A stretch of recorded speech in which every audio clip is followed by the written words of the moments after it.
You're listening to the Options Insider Radio Network, the home of the Options Podcast. For more quality options programs, visit theoptionsinsider.com or search for Options Insider Radio Network in your podcast provider of choice. Listeners can also access all of our programming through our mobile app available in the iTunes and Google Play stores. Select programs are also available via live stream at mixlr.com/options-insider.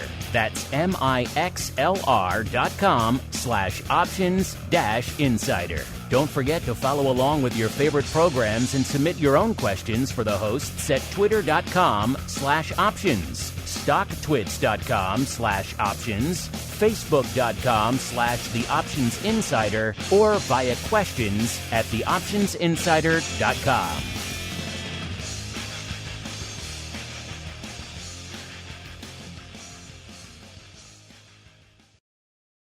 It is a dangerous world out there. Volatility is on the rise, and your clients' portfolios are under assault from a growing number of threats. Simple diversification is no longer enough to shield the assets under your protection. Registered investment advisors, financial planners, and asset managers need a new weapon in their war on risk. Welcome to the Advisor's Option, the program designed to arm busy advisors with the information necessary to properly manage risk in this volatile environment. From options education, trading strategies and tips, to industry news and interviews, you'll find it all on the Advisor's Option. The Advisor's Option is brought to you by the Options Industry Council. The OIC was created to educate investors and their financial advisors about the benefits and risks of exchange-traded equity options. For more information on how the OIC can help you implement options in your practice, please visit optionseducation.org. The Advisor's Option is also brought to you by Option Research and Technology Services.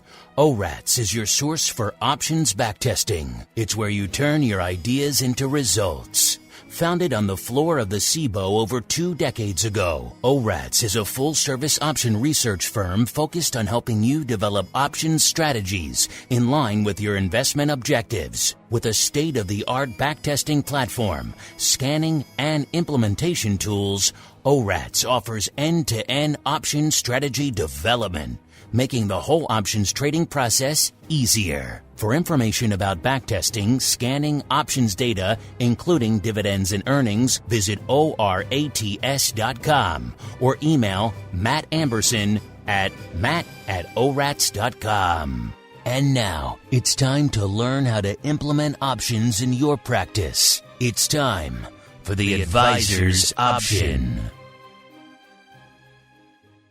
All right, everybody. That music means we are back once again for the Advisor's Option, the program here on the old Options Insider Radio Network. For you, the busy asset manager out there, the financial advisor, maybe you're looking to learn a little bit more about these crazy options things. Maybe your clients are coming to you saying, hey, we want to utilize these in our accounts, and you have no idea where to start.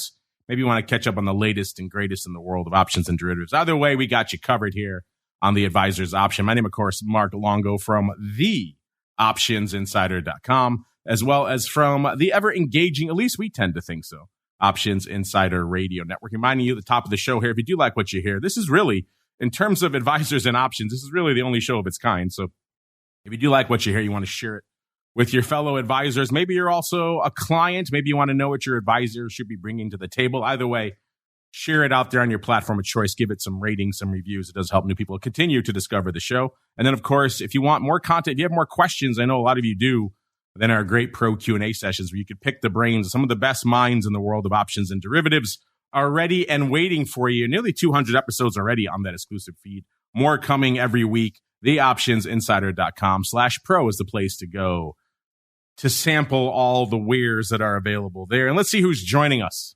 on the old Advisor's Option program today. I'm pleased to be joined once again by my compatriot in all things Advisor's Option crime, Mr. Matt Amberson, the founder over there at ORATS, a.k.a. Options Research and Technology Services, a.k.a. the creator of Otto. Mr. Matt, welcome back to the show, sir. Great to be known for the creator of Otto. with AI all in the news. We've been using AI for a number of years, at least machine learning and such. So it's all the rage now.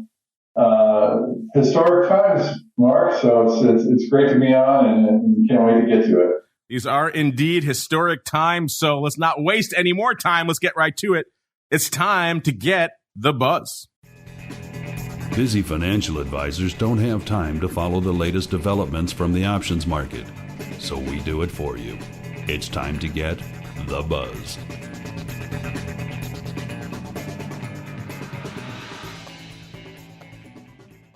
All right, everybody, welcome to the buzz, the portion of the show where we break down all of the developments, the breaking news, the fun things in the world of options and derivatives that maybe you missed because, hey, we get it. You're busy out there calling and getting calls from your clients. These are crazy markets. If you're not spending most of your time doing that, you're doing something wrong. Luckily, we're here for you on the show. And as Matt alluded to, it is a bit of a historic episode, a historic time here in the world of options.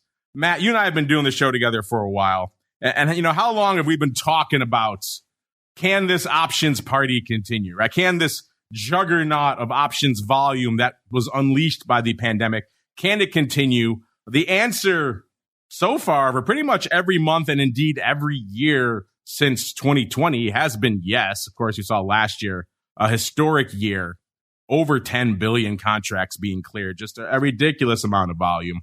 We saw some months now starting to threaten that 900, 910, 920, 930 million contract. And these are just absurd amounts of volume. So it seemed like maybe if we all try really hard, then maybe the options business as a whole could put up 1 billion with a B, 1 billion contracts in a single month.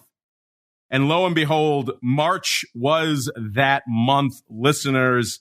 Since the last time we gathered here together on the show, the numbers are now official from our friends over there at OCC, the Options Clearing Corp. And man, what a month March was. Total volume 1.1. Not even, they didn't just barely make it over. 1.1 billion. They blew past it. 1.1 billion contracts. That's up 12.2% from an already banger year, an already banger March of 2022. So year on year, up 12.2%. Obviously, the first time we ever crossed a billion. So that's clearly going to be the busiest, most active month in the history of the options business, dating all the way back to the primordial ooze days of the SIBO. Just crazy numbers. ADV also blowing the doors off. ADV for March, of course, ADV stands for average daily volume, listeners. ADV, 46.3 million contracts. That's up 8.4% as well. Now, to give you just some frame of reference, you might say, okay, we've been threatening that for a while. What's the big deal? And the truth is, prior to the pandemic, we were just on another plane of existence when it came to volume. In fact, it was a pretty much record year in 2019, right coming into the beginning of the pandemic. And everyone was super excited to put up 4.9 billion contracts in the entire year. So you're talking not even 5 billion contracts in a year. And just before that, we were talking the whole industry was putting up 3.75 billion contracts. So the notion that we're going from putting up 3.5 not too long ago in an entire year to now 1.1 billion in a single month, it's a paradigm shift. However you view this product, even if you're only tangentially interested or maybe barely considering dipping your toes in, clearly everyone else and their mother and their cousins are doing so. Matt, I've kind of run out of superlatives here, but this is an epic month. You've been in the options business for quite some time. Maybe you thought we would see this one day. I don't know if you ever thought we would see it this soon, sir. What are your thoughts? Yeah, you kind of have to get historic on it. So, I used to go into these banks, and some of the banks, smaller banks, regional banks, are you trading options? No, we're not trading that much. It's just, we get picked off by the market makers, and so we're not even going to play. And I have that now everybody is getting involved. The liquidity is so much greater. The technology is so much greater. The education and the access to data, and just the ability to get in the market with minimal slippage, do what you want to do. I think you have to be eating into, and first of all, there's just a lot of investment dollars out there. The Fed, as I've always said, still starting to expand their balance sheet back. But there's a lot of money sloshing around. People are getting more sophisticated. There's a lot of money you have to put to work, and how are you going to do it, especially in a situation where there's so much uncertainty, so much going on in the market. Options are helping people manufacture investment outcomes that more than just ETFs or indexes can do for them. So I think all of those factors are leading to this monumental increase in option usage, including, these DTEs, and, those filter through the entire market. Once you get people trading that, they have to, it creates some edge in other places, arbitrage companies, and it's just filtering through. So there's just so much going on. It begets other things going on. And I think that's what's happening, Mark. Yeah, I was just perusing some of the data while you were talking, Matt. And yeah, just in 2017, the whole industry was super excited that total volume was about 4.2 billion contracts, up a paltry 3% from the year before. And that was a big deal, Matt. And now here we're talking 1.1 billion in a month, just 6 years later. I mean, this is crazy town. And, we immediately, of course, into the pandemic, we hit 7+ billion contracts and really never looked back from there. So these have just been a complete whirlwind ride we've all been on here collectively in the world of options out here. Listeners, just crazy times. Glad to see you're joining along with us here on this crazy whirlwind ride. Hopefully your clients are coming to you with questions about this stuff. Hopefully you're intrigued. I mean, all these numbers at the end of the day, it's hard to avoid this space. And now the elephant in the room, Matt, is, of course, what is driving this? And a lot of it was, of course, people talking about back in 2021, the flow of retail into single names. We've seen some of that mitigate. People have gone back to work. That's the other thing. People thought that was just people locked up at home, and that's why all this options volume was accreting. And once everyone went back to work and trading wasn't the only sport on TV and a sport you could do, there was other things to do in life. All of a sudden, these numbers would fall back to earth, and instead they just kept skyrocketing to the moon. And a lot of that, of course, coming in the last year with this 0-day explosion. So I wonder for you, Matt, how much of this 1.1 billion do you attribute to this just 0-day phenomenon? Yeah, I mean, and also the retail, as you were alluding to, teach a man to fish, and they're still fishing. But then they've unleashed this zero DTE, and we get so many comments on it, and we're back testing zero DTEs, and there's videos on zero DTEs. I should also mention that March was a pretty good month from a volatility perspective. We popped up, the market came down quite a bit, popped up. So you kind of had, a pretty good range and some gaps. And so, it kind of had something for everybody. So, that was a good month. I have to believe that April's going to be a little less than March, but we'll see. But, these zero days, people are starting to hone in. I mean, when they're that new, people have to start figuring out what type of strategies that they're going to implement with these things. And when they're that new, I've made the case that that if they're that new, then people researching that don't have the big bucks behind them, it's a more of a level playing field. And so it's still new to market makers how they're going to mark things. Where they're going to put their markets. And by the way, one of the things that I think about zero DTE is, that it's such a net benefit for on so many levels.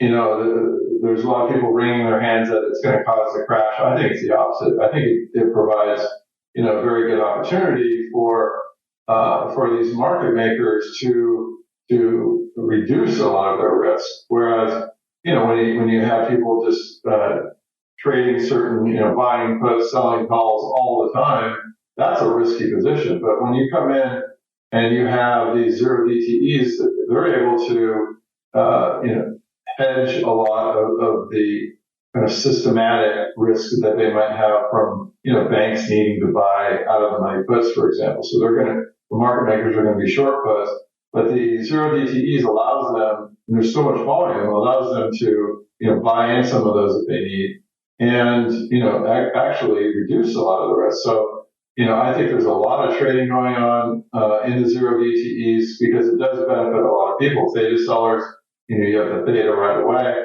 But it's also the SPX is now much more accessible. I've even dabbled quite a bit in the SPX now that, the premiums aren't that great. And you need to be, especially for retail, you need to be hedged. You need to be doing spreads. And then, it just isn't that much. The options aren't that huge. Obviously, as you go out, I do some time spreads and such. Those are much bigger options. But again, I think all of this zero DTE is good for the market. It's good from the ability to understand how much risk is in the day that you're in the hour that you're in a lot of ways. And that's what really, to me, coming from a finance background, wanting to go down to the floor to continue my finance research and thinking that it's the freest place to go in and trade and trade based on, if I'm smart enough, I can make money, but if not, I'm not. So, luckily I've been in the market since the early 90s. And, again, I think that this is just another progression, this zero DTE, in order to have options, which I thought were important back then. They're even more important now, there are very many uses, macro, micro, et cetera. So, yeah, I think that these zero DTEs are, having a major impact, from a volume standpoint and also a spillover standpoint. As these start trading more, you start to give more, information as to where the volatility is. And, that in turn leads to more volume. So I think we've identified the culprit, Mark. Yeah. Well, looking at the numbers here from OCC, you can also see a few interesting clues here as well. For example, one of the highlights they point out, index options cleared volume up 67.7% year over year, Matt. So there you go. There's your smoking gun right there. Of course, the lion's share of 0-day contracts going up in the indexes, listeners. ETF options up about 33%, so no slouch there as well. And then even the futures getting a nice lift. Of course, futures, what does OCC clear on the futures front? It's pretty much VIX futures. So even VIX futures getting a nice little lift back in March. So March, kind of just a banger month across the board, and clearly a historic month for anyone who trades options. And, since we're talking so much about all this 0-day stuff, we were hinting it on the last show. We thought maybe we should do a deep dive into these things. I think we're going to do that now, listeners. It's time for a little Options 101. It's time to learn how to manage risk and generate additional income for your clients. It's time for Options 101.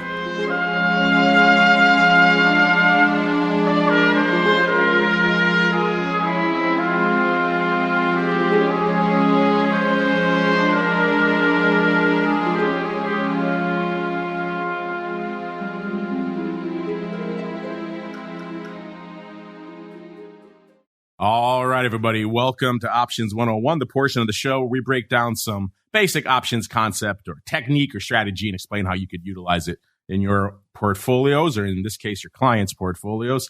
And today we're going to talk about a product and what the big deal is, really, at the end of the day. Matt and I were just talking about this 0-day for now. What are we talking about? Well, in a nutshell, it's a pretty basic concept. It's a lot of people coming in and buying or selling, essentially initiating options trades in contracts that are going out that day. So that's why the 0-day phenomenon, there's no other days to it. You're getting it all done in a single trading day. Come hell or high water, that option is going the way of the dodo at the end of the day. So It's an interesting phenomenon. It's not a new phenomenon. This has existed for a long time. Obviously, there has been expiration in the options world since the launch of options. Options are not a permanent instrument. They have to expire. So if you came in on the last day of an options life back in the old days on the SIBO, for example, and Matt and I were market makers down there, expiration day was always a pretty crazy day. That one day of the month, some folks would just avoid it completely. Other folks would show up just for that day. They loved the ability to trade options, buy them below their theoretical value, sell them above. You could get some interesting trades off if you were pretty deft and pretty quick. But also it was a time when gamma would explode and theta would explode. You'd see a lot of people riding a lot of short gamma all the way into the close, and they were usually popping a lot of tums and sweating with every tick of the stock. So it was always a pretty crazy day. I would personally like to close out a lot of positions so you didn't have a lot of net residual positions that could catch you on a day like that. A lot of pros tended to try to avoid it for the most part, which is why it's so funny to me now to see fast forward to 2023 and it's become all the rage, and large funds are clearly trading it. Little retail traders are everyone is trading and diving in to this 0-day phenomenon. But why now? Why is this happening now? Well, weekly options have been around for a while as well. And when they added the weekly options, obviously they upped the expiration game. Now, all of a sudden, you went from 1 expiration a month to 4 expirations a month. So that made the notion of Expiration Friday, this once a month signature event, kind of a little bit quaint, a little bit dated, kind of went the way of the dodo. Instead, we had 4. And then they started adding more expirations. They said, you know what? 1 expiration a week is not enough, particularly in the large index products like the SPX. They started adding other expirations. And by this time a year ago, by April of last year, SPX and most of the major indexes had gotten down to a pretty regular expiration schedule where they had a Monday expiring weekly, they had a Wednesday expiring weekly, and they had your traditional weekly that expires on Friday. So if you wanted your choice of expirations, you had a lot of choices. You had Monday, you had Wednesday, you had Friday, on top of your traditional monthlies and everything else they have out there in these index products. SIBO, in their infinite wisdom, pretty much exactly a year ago, April 13th, so a year and 5 days ago, they came out and said, you know what? We're going to just finish up the cycle. We're going to add 2 more. We're going to add a Tuesday expiration and a Thursday expiration to our SPX weekly. And you might say, big deal. That's what a lot of people said when this was announced. Big deal. This has been done. We already have a bunch of weekly expiring contracts. It's not that big of a deal to add 2 more. You're just completing the cycle. Okay, big deal. Not that crazy of a thing. But lo and behold, it was a very crazy thing. Looking at the numbers here, SIBO reporting at the end of 2021, so the last full year before they had everyday weekly expiring contracts now, there were a total of 247 million SPX weeklies traded in 2021. That accounted for 72% of total SPX options volume. They don't break down 0-day then because it wasn't really a thing then. They don't break it out separately, but obviously the weeklies are pretty active. And then fast forward to last year now that they launched these things in April, we start seeing an uptick in interest in them. All of a sudden we start seeing on our network, people are hitting us up. What about this 0-day stuff? And I was like, what are you talking about? It didn't even occur to me at first that this is what they meant because it seemed like such a normal announcement to me. And yet people really responded en masse. By the end of the year, SIBO, the ADV for SPX options with 0 days to expiry increased 83% throughout 2022 and comprised nearly half, 43% of overall SPX volume in 2022. So really in the span of half a year, a little more, these things went from kicking off to fundamentally changing the way large index options are traded here in the US. Right now, if you go pull up SPX, first off, the volume's going to be just blowing the doors off. It used to be, if you saw SPX doing 1.5, maybe 2 million contracts, that was a really busy day. The ADV is pretty much 3 million contracts now. And if you pull up SPX right now, I guarantee you, of the top 20 contracts that are trading in SPX today, all of them will be 0-day. There will be this stuff. There will be expiring today contracts. If you expand it to the top 40, 35 of them probably will be expiring today. So it has changed the game in a lot of fundamental ways. Obviously, we've seen CME follow suit. Other indexes offer it as well. So If you're out there trading large index options, this weekly 0-day explosion has really changed the game. Matt, you were talking about how you've kind of gotten lured down to the dark side of 0-day as well. I'm curious, what is it that really has lured you to this dark side of 0-day? Are you also seeing a massive influx of inquiries from your clients and end users over there at ORATS? And what do they think of these things? What are they using them for? Well, first of all, I think one of the biggest things that happened a year and 5 days ago was now you have every day. So you have the ability to make a business out of it. Banks could set a desk up around it. It's something that you could do every single day and do the same thing.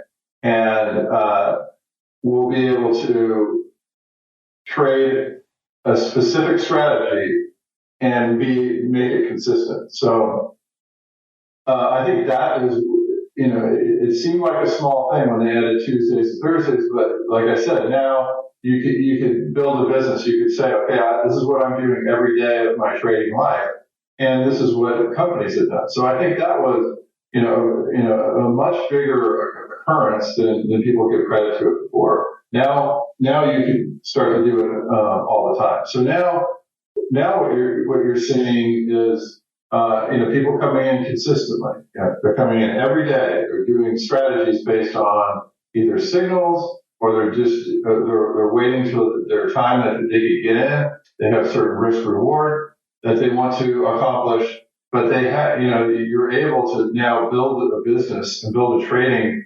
a trading desk around how these 0 DTEs behave. And you can see how you're going to be doing very quickly. It's not like you're holding these a long time. So that's part of the allure is, A, there's not a lot of risk. You're not holding it overnight. And B, you get to see how you're doing. And C, there's a ton of liquidity. So there's a lot going on there.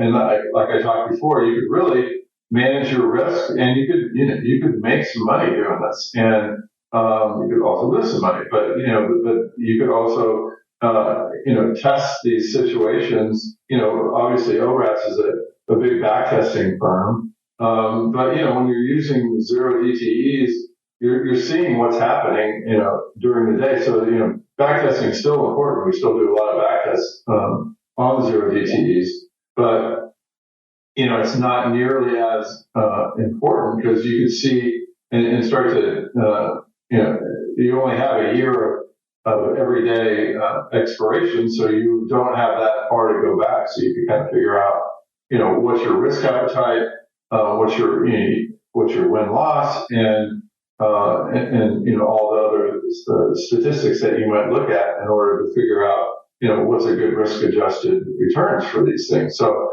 I think it presents, a blank slate for people to start to get these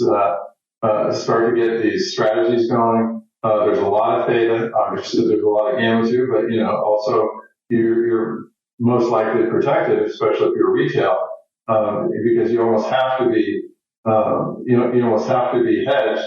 Otherwise every one lot of short straddle is $80,000 of maintenance required to have, so people aren't going to do that, but there's plenty of small options not too far out that you could buy in order to reduce that outlay that you need to put up against the strategies that you're doing. So, for those reasons, it's really caught on, and, for the theta reasons, people come in, and they have, and there's a lot more technology out there to just grab their dollar of profit and get out, or if they don't get it, roll out to the next day. There's a lot of ways that you can trade, and there's more technology, including ours, that have alerts, and there's also algos out there to help you get in and get out at specific times. So I think all that together, Mark, is presenting ways that people could develop on a consistent basis, and they'll put the time in now that it's every day, and go out and get a trading strategy, and hopefully it's a winning trading strategy, Mark.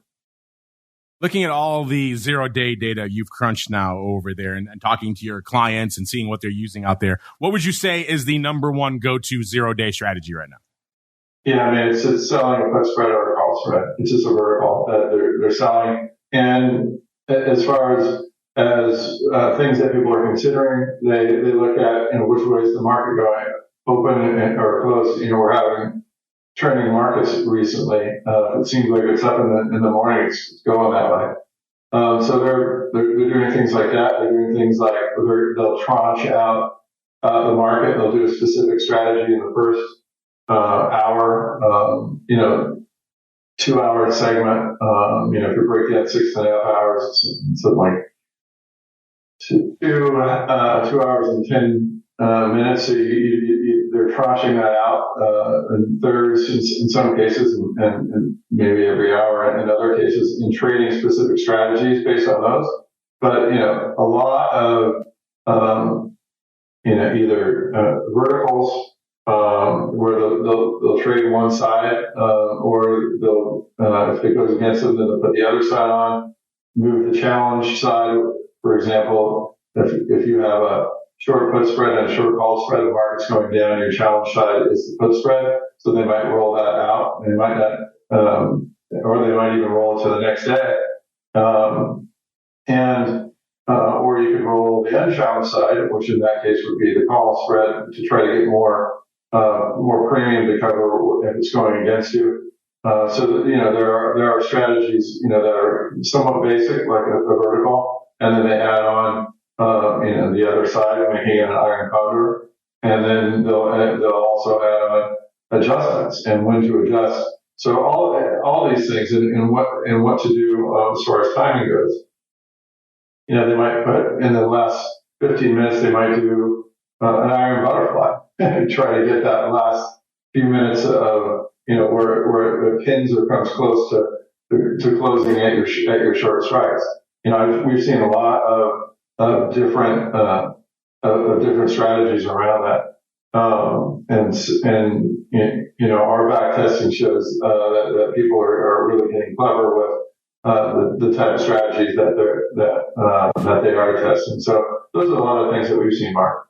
The other question we're receiving quite a bit now is, okay, indexes, that's all well and good, but I trade Apple options or Tesla or whatever single name option. Pick your poison out there, listeners. Do we have those on those names? Will we see those this year? And the answer is kind of yes and probably no. First off, single name 0-day stuff. There's a lot of complications there. The OCC, I've asked them about this before. I'm heading down to the options industry conference next week. So I plan to maybe put this to them again to get an updated response on this. But their response in the past has been, well, there are a lot of complications for single name equity options like your Teslas and your Apples and your Facebooks and all that fun, listeners. They expire into stock, unlike most of these indexes, which are cash settled. So they expire into cash. It's easier to do those on a 0-day basis. You don't have stock flying fast and furious. You also don't have the corporate actions in indexes that you do in single names, takeovers, earnings, all that fun that tends to gum up the works from a clearing and settlement perspective. So OCC has maintained that they are not that interested in that and don't want to go down that road anytime soon. I think the options volume is clearly speaking another tale. They want it. And it is possible, listeners. You can trade 0-day options. I mentioned we have weeklies on most of the big names. So if you come in every Friday morning on a lot of the big liquid single name equity options, you are effectively trading a 0-day if you're trading a Friday expiring option for that same day. And a lot of people are doing that. Look at last month. Last month was an explosive historic month. We saw a lot of financial names put up a lot of paper, including Bank of America. Bank of America did over 1 million contracts when all that contagion fear news was hitting the tape. And it was on an expiration Friday, listeners. And the majority of that paper was all 0-day paper. So you can do it. It can be done. It can be done for size. It can be done under very stressful conditions. So the proof is in the pudding. It can be done. Talking to people behind the scenes, I don't think, unfortunately, we're going to see a lot of new issuances of 0-day Apples and Teslas. In fact, some people have hinted we may need cash settled equity options first. So we have to create an entirely new product category, Matt, before we can launch this new product category. So that sounds like a whole heck of a lot of extra work that I don't think the industry wants to do. What are your thoughts, Matt, on the existence, what we have right now for 0-day single names? And then also, do you think we'll see official 0-day single names coming anytime soon? Well, I think that, I've talked to the same people at the OCC, and it just sounds like such a headache, especially if there's a corporate action split, dividend, something like that. It just, expirations every day just gets, it just creates such a headache. I see so many people just not liking getting the stock assigned to them. So, something, I think needs to be done along those lines. Is it cash settled? Is there something that you could do, to not get assigned the stock? But until we see something like a cash settled, individual name, I don't think we're going to see it, everyday expiration or the same uptake as we're seeing in the SPX. So those are a couple of my thoughts on that, Mark. So there you go, listeners. A bit of an overview of what the heck this 0-day phenomenon is. You probably have been hearing quite a bit about, and also how it's contributing to these explosive historic months and indeed years that we're seeing out there now. If this trend continues, if these 0 days continue to grow, if we continue to see new products added to this 0-day tidal wave out there, then who knows? Who knows when the 2 billion contract month will happen? But that's a long way to go. But still, crazier things have happened out there, listeners. We are in unprecedented air right now in the world of options. So hopefully that's a good overview for you. If you have questions, if you're still a little bit uncertain about what we're talking about when you see this 0-day or often abbreviated 0 DTE, hit us up, listeners. You know where to find us at Options on most of the major social media platforms. Questions at theoptionsinsider.com also works. If you're one of our pro listeners, of course, you can hit us up in the live as well. And we will endeavor to get you answered here on this show as we keep on rolling. We got so excited with the historic volume and all the madness of 0 DTE. We haven't even gotten to some of our other segments. So now it's time, listeners, for the P&L statement. What the heck happened in the options markets since our last episode? Let's find out with the P&L statement. All right, everyone, welcome to the P&L statement, the segment born of the pandemic, where we started seeing so many just unprecedented things happening in the market on a weekly, let alone monthly basis, that we thought, we needed to spend some time on every show discussing what the heck just happened. And now it is our segment. It is the P&L statement. Mr. Matt, you've been saying for a while you weren't really feeling this rally out there in the broad equities. You were talking also about earnings season, which we'll get to in a bit in our earnings volatility report segment. So we just kicked that off this week. So some new data coming hot and heavy there as well. It seems like since the last time you and I talked, Matt, we've effectively been glued around that 4,100 level in the S&P. What are your thoughts out there as the S&P has kind of been glued and vol has mostly come in? Yeah, I think I'm watching the same show that a lot of other people are seeing. The valuations just aren't there. The PE earnings. My feeling is overall this market is very much overvalued. I think a lot of people think that way, however. But you still have our signals are still pretty bullish, and I've talked about this on the show. So it presents a conundrum, Like, for example, I think eventually S&P earnings are going to go down to $200, per S&P unit. So that, if you get down to a reasonable PE ratio, right now we're at 19, but during recessions, which I expect, I think that you might get to a PE ratio of 15. Well, 15 times 200, that's a $3,000 SPX. So that's much lower, obviously, than we are now. But that's where I think fair value is, and we're way up. Much higher PE ratio for what the earnings are going to show. After rising rates, like we've seen, earnings usually come down precipitously, and they have been, but they haven't really been priced into the market. So I think that there's but still, it's just pretty. mundane out there, and there are a lot of people short, so the market's still just floating. It's just, all these people that are short, it's very difficult on them, obviously. The market could stay irrational longer than you could say solvent. So I've been trying to put on positions, for a strong market from a short-term technical perspective, from a lot of our volatility signals that we're seeing, for example, falling implied volatility and kind of trending down. We look at contango. Contango is up. That means, of course, the front months is lower than the back months. That's pretty healthy for a market. We look at these forward relationships. Those are pretty healthy. So everything looks pretty good. So everything's pushing the market up. The fact that everyone's short, the fact that we have a lot of short-term volatility signals. So it seems like there's someone underneath pushing the market up. There's a ceiling up there. It's not getting quite past it. But when that push goes, I think it's going to come down quite a bit.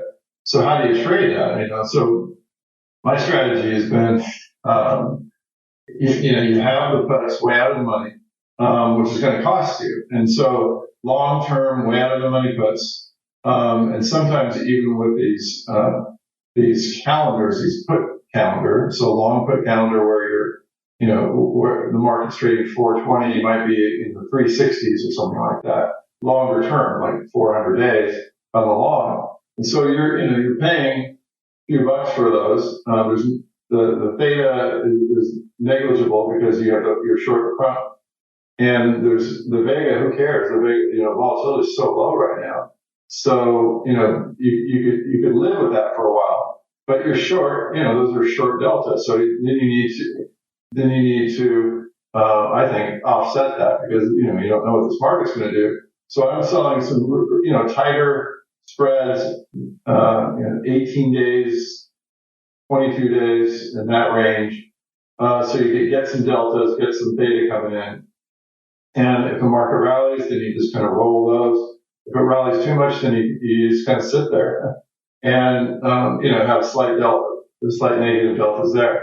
I'm even buying some just trash calls. I know it's hard for you to believe, Mark, but, 10-cent options are doubling and tripling in these rallies.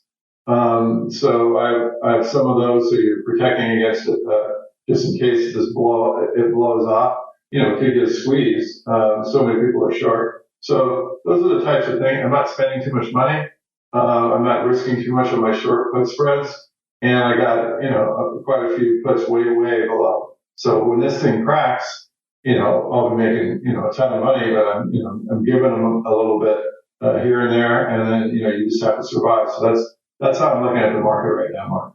Fighting to pay for your puts day to day. It's an old game, Mr. Matt, but it can be a good one out there. And while you were talking, Matt, I did look up the day I was referring to back in Bank of America, going back really quickly to our single name conversation. It was March 10th, and Bank of America put up 1.07 million contracts. Looking at the top 5 right now, of the top 5 contracts, which account for about 300,000 contracts right there, 4 of the top 5 were all expiring that same day. So you're talking about 250,000 contracts right there, just in 0 days. So it can be done, Mr. Matt. There are ways to put up a lot of 0-day single name paper. Heck, we used to do it all the time back when we had expiration. Sometimes earnings will come out the same day as expiration. I remember that back in my Intel days on the SIBO and others. We'd see a lot of crazy things like that. So it can be done. It's not exactly new. Whether OCC wants to make it a regular thing, I guess, is another debate for another day, and one I probably will have next week down at the Options Industry Conference. But fascinating stuff as we keep on rolling, listeners. Speaking of fascinating stuff, a big driver of what's going on in the market right now, and the thing a lot of people have their eyes on when they're not busy watching the Fed, is, of course, earnings season. It is just kicking off as we speak. Luckily for you, we got a whole segment all about it. It's called the Earnings Volatility Report. Earnings announcements can move markets, but what is the options market telling us about upcoming earnings events? Let's find out with the Earnings Volatility Report. All right, everybody, welcome to the Earnings Volatility Report, the portion of the show where we do just that. We break down how the season is unfolding, and it is a brand new, it's always exciting, listeners. There's always a crackle of electricity in the air when earnings season commences because it's a whirlwind of opportunity. Will we blow the doors off? Will it be a horrible cycle?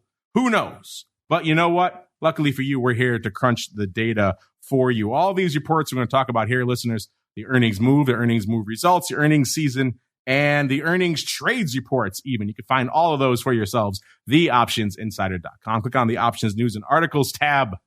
You could go down a rabbit hole there. We always tweet them out on our handle at options on Twitter as well. So you can find a lot of interesting things. Matt, the season has only just begun, so we are still very much in the early blush, the early bloom of earnings season. But you guys are crunching the numbers over there at Oretz all the time. What are you seeing in this beginning of the early season? And of course, any final thoughts you may have on the season we just wrapped and closed the book on, sir?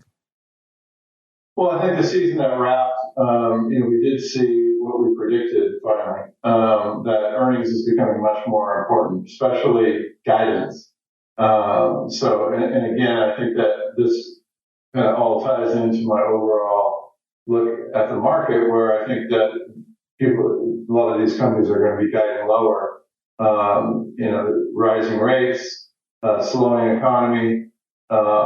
It's difficult out there. So I think we're going to see upcoming this season, and we kind of saw it last season, where the guidance was really what was driving some of the moves. And, you did have a profitable owning of straddles around earnings last season. So this particular earnings season actually started off a little slow. It's a little quiet out there. Our earnings report, there's so few that's a little squirrely, but, yesterday, or before the close, I should say today, Bank of America that you mentioned, just barely moved 1.2%. They're expecting 4.5. BK, moved 2.3%. They're expecting 4.8. So a lot of these were losers. Johnny John moved about expected. Goldman moved about expected. So those are the four big ones, this morning. It just, like, the volatility this low, it tends to bring down the expectations out there. But I do believe as this heats up, I think earnings is going to drive some market volatility in the upcoming weeks. We're starting to see some of these implied straddle moves, fairly larger than what's been in the past. So, it's early. Last season was a banger, and but I think this season's going to have quite a bit to show as well. I think eventually, it might provide some impetus for this, the market to move off of, potentially lower. Who knows? You might even get a short squeeze. So I think it's a lot of things are going to be coming out of this earnings season, Mark, where we're seeing either better than expected, which I doubt, or worse than expected and poor guidance, and that's going to affect the market. All right, we are coming up against it, but I want to make sure we squeeze some of our listeners on too. So let's dive into real quick office hours. It's time to answer your pressing questions about options. It's time to start our office hours. You can become a part of this segment by leaving a question on theoptionsinsider.com, emailing us at questions@theoptionsinsider.com, or via social media at twitter.com/options, facebook.com/theoptionsinsider, or stocktwits.com/optionsinsider.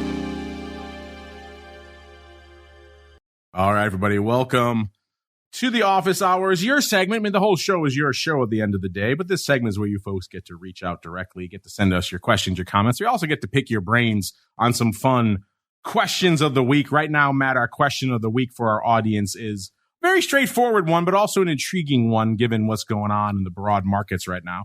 We asked you very simply, which option strategies are you using most frequently in your portfolio right now? Of course, it's a Twitter poll, so we can only put out 4 broad categories, listeners. So if you don't see your favorite, you can always send it in. We have some interesting write-ins. But the official categories are the short put or covered call, or the long call or long put, or your vertical or diagonal or time spread. We're kind of lumping them all together there. Or our final category is the butterfly or the spreads with wings category. Mr. Matt, what is your choice out there? I have a feeling I know which way you're going. You kind of just said it, but if you have a different answer, have at it. And then B, which way do you think our audience is going? Yeah, I mean, I'm in the vertical, diagonal, time spread. Those were all my favorites. And I would hope that the poll goes that way. I think there's a lot of people selling puts and cover calls, so that might get it. But if it's your audience, smart audience, I think it's more verticals and diagonals and time spreads. It's been pretty evenly split since launch, which is kind of interesting and shows what kind of interesting market we have, Matt. Right now, it's tied between short puts and covered calls, and then long calls and long puts with 28.9% each. That's eerily precise out there. And then 23.7% for verticals or diagonals or time spreads. And then bringing up the rear, 18.4% for flies or spreads with wings. At options, the place to go. You got the rest of this week to make your voice heard out there, listeners. Well, let's keep going with some of our questions. We've got so many here. I feel badly for LTAC. He's been waiting for a while. So let's go out to LTAC first. He says, on earlier episodes of the advisor's option, the host referred to collars as the, quote, holy grail for financial advisors. Yes, guilty as charged. That was me, LTAC. He goes on to say, but you've also referred to zero-cost collars as being suboptimal positions on your program. I'm a bit confused by this. Is there a distinction that I'm missing? Thank you very much for taking the time to read this question, and I hope you're able to answer it on the program. I'm sure many asset managers would benefit from your input on collars since it is such a popular strategy. Well, yes, LTAC, I have called it that in the past. It combines many of the elements that your traditional long equity asset manager or advisor wants, right? Their client comes to them. They have some stock positions. They want to trade options usually around or against those stock positions. What does the collar, I should say, combine? It combines a covered call, which is, of course, a great income generating position that a lot of advisors love. And it also provides protection, which a lot of advisors want but don't really want to pay for.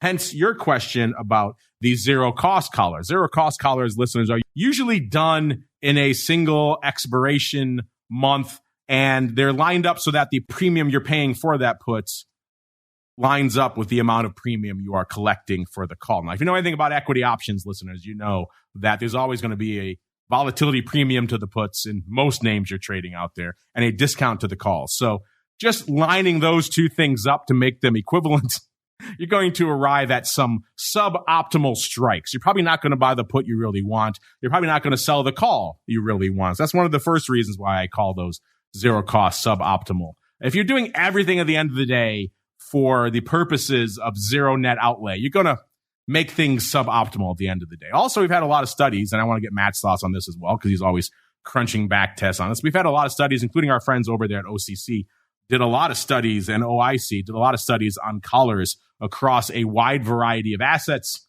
And they found things that are pretty much common sense if you know a lot about options, which is you have two components to a collar. You have a long premium position and a short premium position. They found if you mess with those expirations a little bit, you push the longer premium, aka the put, a little bit farther out in time. In their data, they found somewhere around 6 months. But the last time they ran that, weeklies weren't as big of a deal. So I wouldn't mind seeing some updated data on that. I have to wonder maybe if that 6 month time frame would be a little bit different now. But they came down on 6 months being optimal for the put. That's the best sweet spot between you're not paying too much for time you don't need, and also you're not being impacted too adversely from time decay, and then also concentrating your premium selling on the nearer date, which in that time frame was the front month. Now we have weekly. So you could theoretically buy a 6 month put and write weekly calls against it all the way out for 6 months. And the theory behind that is you're going to maximize decay on both sides of that trade. And at the end of that, you have a setup where hopefully you've collected a lot more in premium than you've paid for that put. And also by making it shorter dated on the calls, it gives you a chance to roll and adjust your strikes a little bit. So there's a lot more to it than that. So that's the way I prefer to set up collars, LTAC, pushing out that put a little bit and pushing that covered call, the short premium part, close to expiration as possible. Hey, now we have 0 days. So maybe 0 day is the answer for all of this. Matt, I know you're familiar with the OIC studies they did. Those are kind of getting a little long in the tooth now. I think they're at least 5 years old, if not older. So I'm curious for you. You're running back tests all the time. What are your thoughts, first off, on zero cost collars? And then B, what to you is the optimal collar structure, sir? Well, I think we agree on a lot of the points. One is, we test things individually, meaning we test the short calls on their own, long puts on their own. And I agree. If you're trying to get right at zero, you're not going to be able to get the what we consider the best calls or the best puts for a particular stock. So that's the first thing. The second thing is, even just selling a call and buying a put is, not always the optimal thing. I talked about, the strategy for where the market is right now in a falling vol environment, what to do. So there are definitely, and we backtest a lot of this. We backtest what are the best strategies in certain environments. So, a lot of times there's just not enough premium in the calls to sell. So what do you do then? I mean, in my book right now, we're selling some at the money put spreads to get generate some income, especially when the market looks good. We're above the 200-day moving average. The volatility is falling. That might be that might be a way to, get some premium in. And then the puts themselves, is it best to buy the put? And where should that be? The most expensive puts are, seen in our back testing is 30 and 40 deltas 30 days out. I mean, you're going to pay like 5% and more, especially a lot of these single names. So what do? You could do a diagonal where sometimes those are the worst. So you might sell those and buy two, longer dated, way out of the money ones. So there's a lot of other things to do other than just collars. And obviously collars are understandable. A zero cost collar is understandable what your outlay is going to be, how much you could lose. But, from a perspective of what is the best strategy that's going to take advantage of where the market is, meaning is it high volatility, low volatility, is it skewed such that the calls are much lower than the puts, like it is now, that's going to affect, some of the things that you're doing. But, if you're an investor, you own stock to get these long-term returns. And a lot of times the long-term returns, if you read some of these studies, it's what stocks do in a couple of days. They don't just go up slow, they'll go massively. And if you miss a couple of the days, your overall returns are negative in some of these cases. So that's the problem about being short a call, a naked call. And you could sell the call spreads that would save you in those times. But, if you're going to be giving those away, that's really going to hurt your overall returns that you're going to enjoy from owning a stock. So, I think it's a lot more nuanced. It is easy. I understand for advisors that it's more difficult to explain, some of these other things. But, a short call spread, might save these investors. Long put spread or a diagonal might be a better way to spend your money on the protection. If it goes down so much, that might be where they want the short put anyway. So I think there's a lot more to think about rather than just a zero cost collar mark. Yeah, the zero cost collar really only has simplicity working for it. Everything else is kind of working against it. Since we're coming up against it, but since we're talking about collars, we'll get out of here on this question for this episode, listeners. This one comes from Splitsville. It's along the same lines, at least from the collar perspective. Splitsville, I like the handle. Maybe he's a bowler. He wants to know, why is a long put or covered call called a collar while a short put long call is a risk reversal? Never understood that one. Yeah, if you start digging too deeply, Splitsville, into the origins of options terminology, you will go mad. Iron Condor, all these things. These names are, for the most part, ridiculous. You can think of it, though, in a couple of easy ways. The collar is usually done against a long equity, long underlying position, like we were just talking about, selling a covered call, buying a put. So if you think about that from that perspective, you're kind of collaring what your returns are. Right? You capped yourself to the upside, as Matt was saying. You've also limited your downside risk. So you kind of collared yourself in a fairly narrow range. So that one makes some intuitive sense. The bullish risk reversal, of course, selling the put and buying the call, the flip side of the collar, We used to think about that back on the market making days as a way to reverse your risk on the skew. We thought about skew a lot. And so if you wanted to, maybe you were too heavy on the put wing and not heavy enough on the call wing, you wanted to even things out, you wanted to reverse your risk a little bit, you could do that by selling the put and buying the call. So that was the use case that I came around. I kind of called them both really risk reversals. It wasn't until really I left the trading world and I came out here and more started engaging with retail and advisors and others who started using collars. That was never a term we used on the trading floor because it wasn't the use case. It wasn't the outlook that we had for it. Mr. Matt, anything you want to add here on the origins of these very bizarre terms? Yeah, I mean, that was fun being on the floor and hearing some of these names, the jelly rolls and all this stuff. But if you think of collar, you think of you're collaring around stock. So you collar, there's going to be stock involved. Now, if there's no stock involved, then you're thinking, and just think of a risk reversal as almost long stock. It's just reversing into options rather than giving you a similar payout picture. So that's just the way I think about it, Mark. Well, Mr. Matt, you packed a lot of living into this episode today. That music means we are done. But before we go, if folks are intrigued, they want to see what you and Otto and the rest of the team have up your sleeves over there at ORATS, where should they go? What should they do? Yeah, I mean, it's going to be fast and furious now, Mark. We're sprinting towards year-end. We want to have the best research platform, broker agnostic out there. Are we sprinting towards year-end already? You're scaring me. Is it already sprinting towards year-end? I know. But, when you're in software development, people will understand out there in that crazy world. But, we're launching things like, we're tying into these various brokers, Tradier, TD Ameritrade, TradeStation. So it's really fun. You can click right from our platform, from our option scanners, options chain, trade builders, stock scanners, and send orders over. We have, good risk. We can bring in your positions. We show where your profit attribution is. So that's all coming. We're building out our backtester, whereas before you had to run backtest. Now we're coming up with a way that we're going to run 1 billion backtests, Mark. So you'll be able just to, instead of running them, you'll be able just to filter through, answer a few questions, and the best ways to trade certain things will come through. So we're super excited for all that. A ton coming on orats.com. If you haven't tried our new dashboard, you should get on it. It's a great tool. I love it for trading, scanning, for seeing risk, for trading right through. It's a nice product, very clear. We try to make it easy, but also powerful. So that's what we got going, Mark.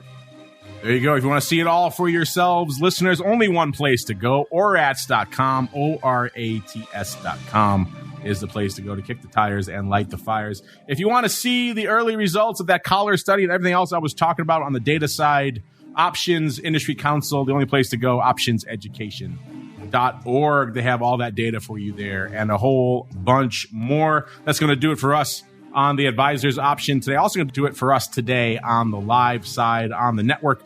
Back again tomorrow with a triple header. We've got a double dose of Options Boot Camp as well as a pro Q&A with our buddy Mr. Overby, the options guy himself. Thursday, of course, Thursday, This Week in Futures Options, as well as episode 2 of the Option Block. Friday, Volatility Views, and of course, Options Oddities coming out after that. Then next week, I'm heading down to the Options Industry Conference, so it should be an interesting time. I'll see what kind of news I could ferret out for you folks and all the question you're asking us about things like 0 day and everything else that is very important to you. And then, of course, we'll talk about it all on the next episode of the Advisor's Option. Stay safe out there, everybody. The Advisor's Option is brought to you by the Options Industry Council. The OIC was created to educate investors and their financial advisors about the benefits and risks of exchange-traded equity options. For more information on how the OIC can help you implement options in your practice, please visit optionseducation.org. The Advisor's Option is also brought to you by Option Research and Technology Services. ORATS is your source for options backtesting. It's where you turn your ideas into results. Founded on the floor of the SIBO over 2 decades ago, ORATS is a full-service option research firm focused on helping you develop options strategies in line with your investment objectives. With a state-of-the-art backtesting platform, scanning, and implementation tools, ORATS offers end-to-end option strategy development, making the whole options trading process easier. For information about backtesting, scanning options data, including dividends and earnings, visit ORATS.com or email Matt Amberson at matt@orats.com.